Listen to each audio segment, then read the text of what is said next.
Sejarah Perang Khandaq, keteguhan dan strategi menghadapi koalisi musuh. Assalamualaikum warahmatullahi wabarakatuh. Pada kesempatan kali ini, mari kita menyimak sebuah peristiwa besar dalam sejarah Islam yang syarat dengan hikmah dan pelajaran. Ini adalah kisah tentang Perang Khandaq, juga dikenal dengan Perang Ahzab, yang memperlihatkan keteguhan kaum muslimin dalam menghadapi ancaman besar. Sebuah perang yang bukan sekadar tentang senjata, tetapi juga tentang kecerdasan, persatuan, dan ketakwaan kepada Allah Subhanahu wa Ta'ala. Tahun itu adalah tahun kelima Hijriah. Pada bulan Syawal, Perang Khandaq terjadi disebabkan kekalahan Quraisy dalam Perang Badar, dan Rasulullah Shallallahu Alaihi Wasallam juga telah mengalahkan suku Qatafan. Kaum Quraisy semakin bertekad untuk menghancurkan Islam.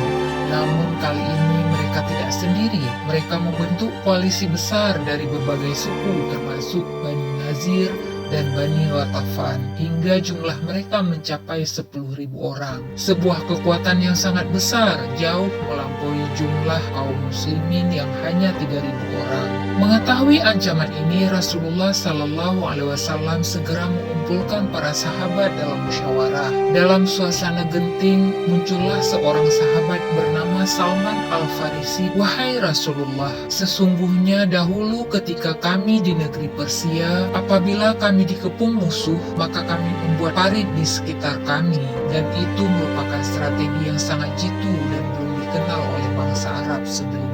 Pada perang kali ini, Salman Al-Farisi mengusulkan sebuah taktik baru, yaitu menggali parit besar di sekitar kota Madinah sebagai pertahanan untuk menghalangi musuh. Disadari strategi ini tidak biasa di Jazirah Arab, namun Rasulullah Shallallahu Alaihi Wasallam dengan bijaksana menerima saran Salman Al-Farisi ini. Rasulullah segera melaksanakan rencana tersebut, dan beliau mempercayakan kepada setiap 10 orang untuk menggali parit seluas 40 hasta. Seluruh kaum muslimin bahu-membahu menggali parit tersebut. Bahkan Rasulullah Shallallahu Alaihi Wasallam sendiri ikut serta dalam pekerjaan berat ini. Beliau menunjukkan keteladanan sebagai pemimpin yang selalu bersama umatnya. Meski cuaca sangat dingin dan persediaan makanan sangat terbatas, semangat kaum muslimin tidak pernah surut. Dikisahkan bahwa banyak dari mereka mengganjal perutnya dengan batu untuk menahan lapar, sehingga pada suatu saat Rasulullah Shallallahu Alaihi Wasallam pun harus mengganjal perutnya dengan 2 batu karena rasa lapar yang begitu hebat. Pada kesempatan ini banyak sekali muncul tanda-tanda kenabian. Jabir bin Abdullah melihat Nabi Muhammad SAW kelaparan yang luar biasa, maka Jabir menyembelih seekor kambing, sementara istrinya menggiling 1 sa atau sekitar 2,5 kilo gandum. Kemudian dia meminta kepada Rasulullah SAW agar datang dengan beberapa orang sahabat saja, karena khawatir makanan tidak cukup. Tetapi Nabi Muhammad SAW memanggil seluruh penggali parit yang jumlahnya dengan beliau mencapai 1.000 orang. Maka mereka makan makanan itu hingga kenyang, dan anehnya masih tersisa sepanci daging dalam keadaan tertutup seperti sebelum dimakan. Begitu pula adonan roti masih tetap utuh seperti semula. Saudara perempuan Nu'man bin Bashir membawa sekeranjang kurma ke parit untuk dimakan oleh ayah dan pamannya saja. Tetapi karena dia berjalan melewati Rasulullah, maka kurma tersebut diserahkan kepada Rasulullah SAW. Kemudian dibagikan kepada semua penggali parit, sehingga mereka semua makan kurma tersebut. Tetapi seakan-akan kurma itu tidak habis-habisnya sampai semua penggali parit pergi meninggalkan beliau. Malahan sampai kurma berjatuhan dari ujung-ujung baju. Hal luar biasa lainnya adalah sebagaimana yang diriwayatkan oleh Bukhari dari Jabir. Ia berkata, ketika kami sedang menggali parit pada perang Khandaq, kami menemukan tanah yang sangat keras, maka kami mengadukannya kepada Nabi Muhammad SAW. Kemudian beliau berkata, aku akan turun ke dalam parit. Kemudian Nabi Muhammad SAW mengambil cangkul lalu memukulkannya sehingga tanah keras menjadi lunak bagaikan pasir. Sebagaimana Sahih Bukhari nomor 588. Ketika pasukan koalisi Quraisy tiba di depan kota Madinah, mereka terkejut melihat parit yang terbentang luas di depan mereka. Mereka tidak pernah menduga bahwa kaum muslimin akan menggunakan taktik seperti ini. Mereka harus menunda serangan langsung, karena parit tersebut menjadi penghalang besar yang tidak bisa dengan mudah mereka lewati. Dalam situasi ini, kaum muslimin harus berjaga siang dan malam di sepanjang parit. Mereka menjaga agar musuh tidak berhasil menyeberang. Di tengah cuaca dingin dan lapar, semangat mereka tidak pernah padam. Mereka yakin bahwa Allah Subhanahu wa Ta'ala akan menurunkan pertolongannya. Namun tak lama kemudian seorang prajurit tangguh Quraisy bernama Amru bin Abdul Wud berhasil menyeberangi parit. Ia adalah salah satu petarung yang paling ditakuti oleh pasukan musuh. Amru bin Abdul Wud menantang siapa saja dari kaum muslimin untuk bertarung dengannya. Tantangan itu diterima oleh Ali bin Abi Thalib, sepupu Rasulullah Shallallahu Alaihi Wasallam yang terkenal akan keberaniannya. Dalam duel yang sengit, Ali berhasil mengalahkan Amru bin Abdul Wud yang semakin melemahkan moral pasukan Quraisy. Usaha kaum musyrikin untuk menyeberangi parit berhari-hari dan kaum muslimin tetap mempertahankannya karena ada parit yang menghalangi di antara kedua pasukan sehingga tidak terjadi perang terbuka. Pengepungan berlangsung selama berminggu-minggu, hampir 1 bulan, hanya saling memanah yang juga menimbulkan korban 6 orang dari kaum muslimin dan 10 orang dari kaum musyrikin, serta 2 orang musyrikin yang tewas terkena pedang. Sedangkan Sa'ad bin Mu'az terputus urat lengannya terkena panah dari laki-laki Quraisy bernama Habban bin Al-Ariqah. Ketika situasi saling menyerang sedang berlangsung, Huyai bin Akhtab dari Bani Nadir mendatangi pemimpin Yahudi Bani Quraidah, yaitu Ka'ab bin As'ad. Pada awalnya, Ka'ab telah membuat perjanjian untuk setia kepada Nabi Muhammad SAW akan membela jika ada yang menyerang Nabi Muhammad SAW dan pengikutnya. Huyai mempengaruhi Ka'ab agar berpaling dari Nabi Muhammad SAW dan membantu koalisi kaum musyrikin untuk menyerang Nabi Muhammad SAW. Pada mulanya Ka'ab menolak Huyai dan berkata, "Demi Allah, engkau datang kepadaku membawa kehinaan seumur hidup dan awan kering yang berkilat dan menggelegar, namun tidak berisi apa-apa. Celakalah engkau, wahai Huyai. Biarkan aku tetap seperti kondisiku sekarang, karena sesungguhnya aku melihat kejujuran dan kesetiaan pada diri Muhammad." Disebabkan Huyai terus saja membujuk, akhirnya Ka'ab setuju dengan syarat Huyai berjanji setia kepada Ka'ab dengan nama Allah. Seandainya suku Quraisy dan Qatafan pulang tanpa berhasil menghabisi Muhammad, maka bawalah aku masuk dalam benteng pertahananmu, sehingga apa yang menimpamu juga menimpaku. Dengan demikian, Bani Quraidah di bawah pimpinan Ka'ab bin As'ad setuju berpartisipasi dalam perang Khandaq. Berita pengkhianatan itu sampai kepada Rasulullah SAW dan kaum muslimin. Rasulullah mengutus 4 orang, Sa'ad bin Mu'az, Sa'ad bin Ubadah, Abdullah bin Rahawah, dan Khawwat bin Jubair untuk mencari tahu kebenaran pengkhianatan tersebut.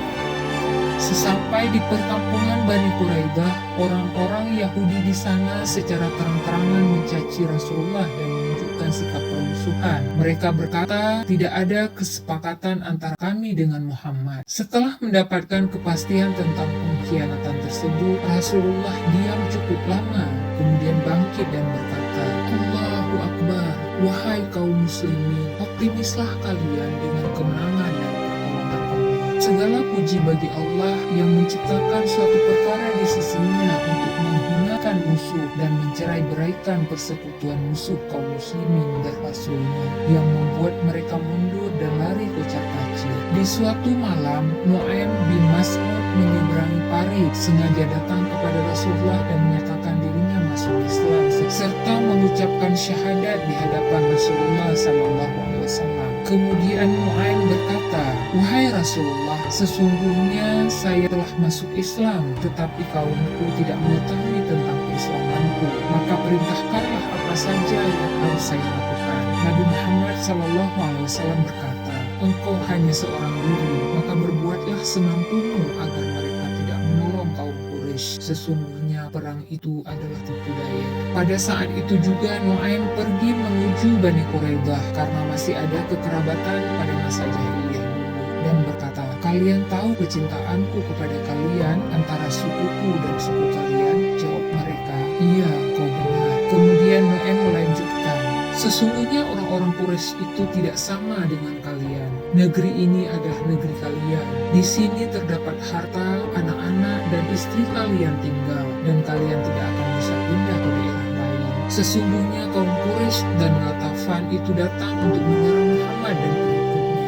Kalian telah membantu mereka untuk menyerangnya, sementara negeri, harta, dan istri mereka tidak bersama mereka. Maka jika mereka mendapatkan kesempatan untuk mewujudkan cita-cita yang mereka inginkan, maka mereka akan memanfaatkannya.